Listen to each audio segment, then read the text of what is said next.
Donald Trump is panicking as Iran has effectively trapped him in his own plan of deceit, where Donald Trump was going to agree to Iran's 10-point settlement framework for a ceasefire, which Trump agreed to, and then Trump was going to then claim, actually, we didn't agree to those terms. We have our own terms.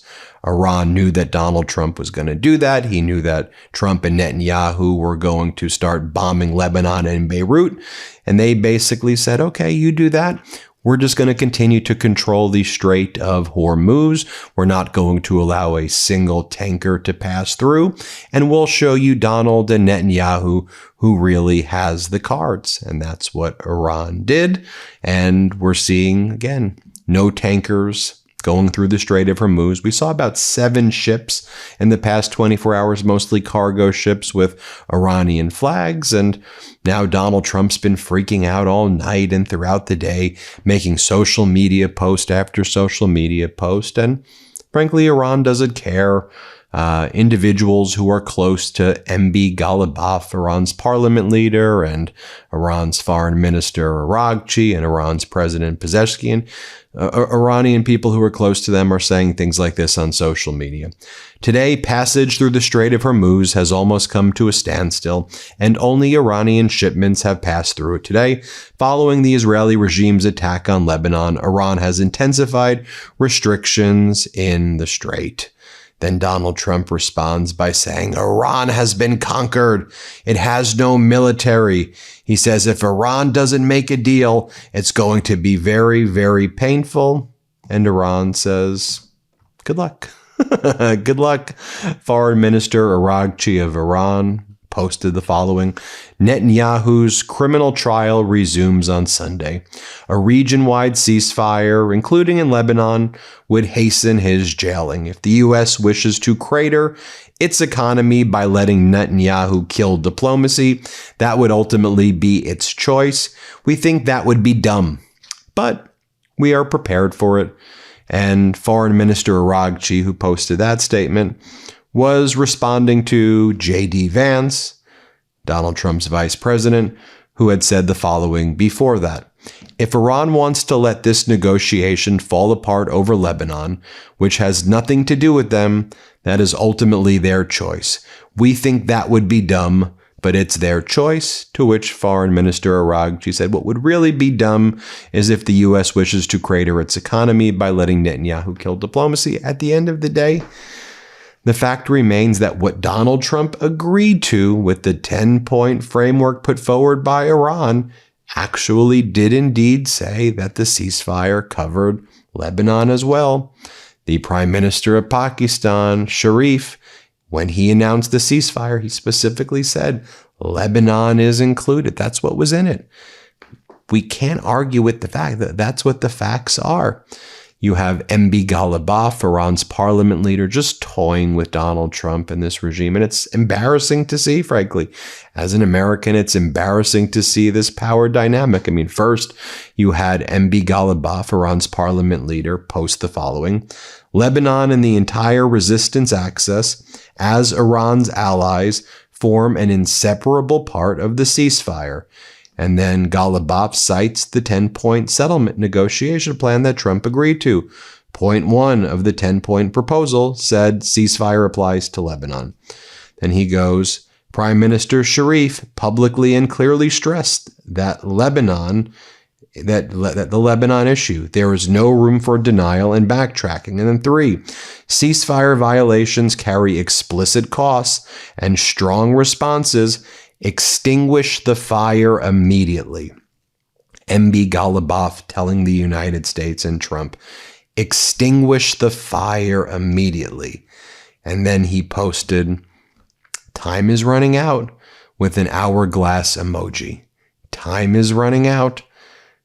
They know that they've got Donald Trump by the you-know-what. And it is deeply embarrassing to see that play out and to see that dynamic in real time, that Iran is out there threatening the United States like that and saying time is running out, because all of the reporting is for about 3 weeks now, Donald Trump's been begging Iran for a ceasefire, and Iran was ignoring him, even though Donald Trump was always saying, let me accept your 10-point plan. Let me accept your 10-point plan. And then finally, Donald Trump got Pakistan to broker this. Pakistan brokered the plan, but Trump agreed to the 10-point plan of Iran.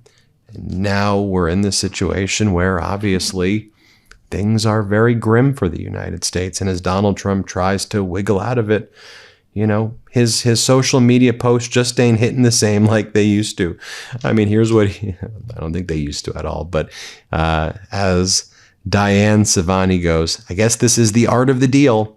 Donald Trump was posting the following. He goes, Iran is doing a very poor job, dishonorable, some would say, of allowing oil through the Strait of Hormuz. This is not the agreement we have. Then Donald Trump writes, there are reports that Iran is charging fees to tankers going through the Hormuz Strait. They better not be, and if they are, they better stop now. Donald J. Trump. Or he posts, the Wall Street Journal, one of the worst and most inaccurate editorial boards in the world, stated that I declared premature victory in Iran. Actually, it is a victory, and there's nothing premature about it. Because of me, Iran will never have a nuclear weapon, and very quickly you'll see oil start flowing with or without the help of Iran. And to me, it makes no difference either way. The Wall Street Journal will, as usual, live to eat their words. They are always quick to criticize, but never admit when they are wrong, which is most of the time Donald J. Trump. And then he posted this thing. I'm not even going to read this thing, but he attacks Tucker Carlson, Megyn Kelly, Candace Owens, Alex Jones, and he says that they're all low IQ and dumb, and everybody knows that they're dumb, and their families know that they're dumb, and these are crazy people, and they're crazier than Rosie O'Donnell, he says. Anyway, he makes a Rosie O'Donnell reference, and they're all losers, they're all a bunch of losers, and that they don't represent MAGA, and they're really bad people. It's like a 1,000-word social media post that he made. I mean, truthfully, utterly deranged. And again, most of the day yesterday, he was threatening NATO. Trump threatened to leave NATO. He's been doing that every day now, and unloaded his frustration the day before at NATO Secretary General Mark Rutte in their last meeting, using this as a venting session. An EU official says the meeting went to shit. That was the quote. They went to shit. And the conversation was nothing but a tirade of insults. Okay.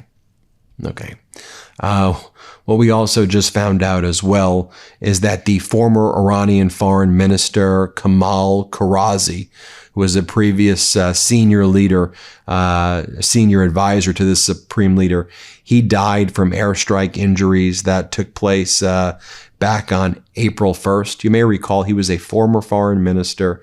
Originally, when Pakistan was trying to reach out and to find somebody to negotiate, they went to this guy, the former foreign minister.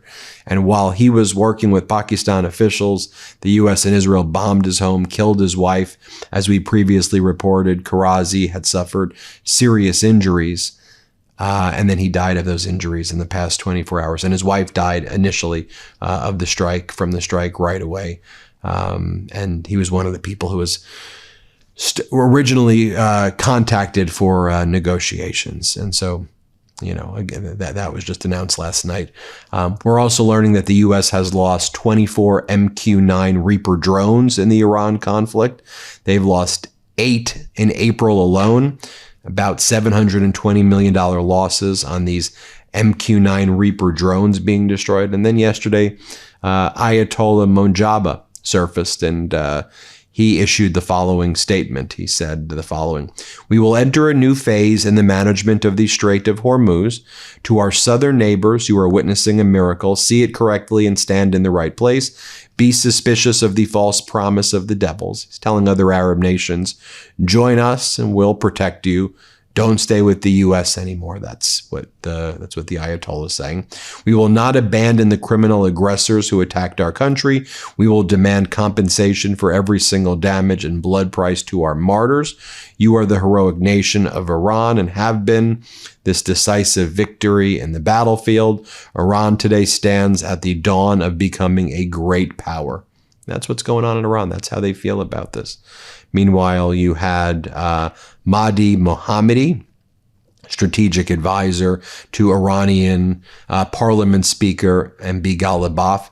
He issued this warning yesterday. Only a limited number of hours remain without complete restraint of America's dogs in Lebanon. There will be no ceasefire or negotiations, and the missiles are ready to fly. Mohammadi said the equation of shared destiny among the components of the resistance axis, as part of what he called a new regional order following Iran's victory, must be solidified if possible with kind words, otherwise with war. And Dropsite was reporting that as well. And also it should be noted that since J.D. Vance has left Hungary, Viktor Orban continues to sink in the polls. Peter Magyar of the Tyza party continues to surge ahead. Donald Trump is continuing to keep the sanctions off of Russia, who's continues to benefit from Donald Trump's unlawful and catastrophic war in Iran. President Zelensky of Ukraine is calling out Donald Trump for continuing to remove the sanctions from Russia now that there's a ceasefire. Zelensky saying, well, first off, if you are claiming there's a ceasefire there, why shouldn't there be a ceasefire in Ukraine from Russia invading Ukraine? Also, why are you going to keep sanctions off of Russia right now? Was this entire unlawful war in Iran part of a plan to destroy NATO, as well as to remove the sanctions on Russia and use this as a pretext to keep sanctions off of Russia, because the ceasefire is over and you're just enriching Russia at this point while crushing NATO? And Zelensky's like to Trump, you've gotten played. And that's the dynamic that's shaping up as we head into these negotiations. We'll keep you posted every step of the way. It's a tenuous ceasefire. I mean, we talked about what happened with Melania yesterday, where she gave that weird speech about Epstein and how she's not a victim or a survivor of Epstein, and that she doesn't know Epstein, and all the emails and photos are fake, and no one should believe anything about her and Epstein. And then Paolo Zampoli, who was the guy who brought Melania to the United States. He's a guy who ran a modeling agency. He was friends with Trump. He would bring Eastern European girls and women to the U.S.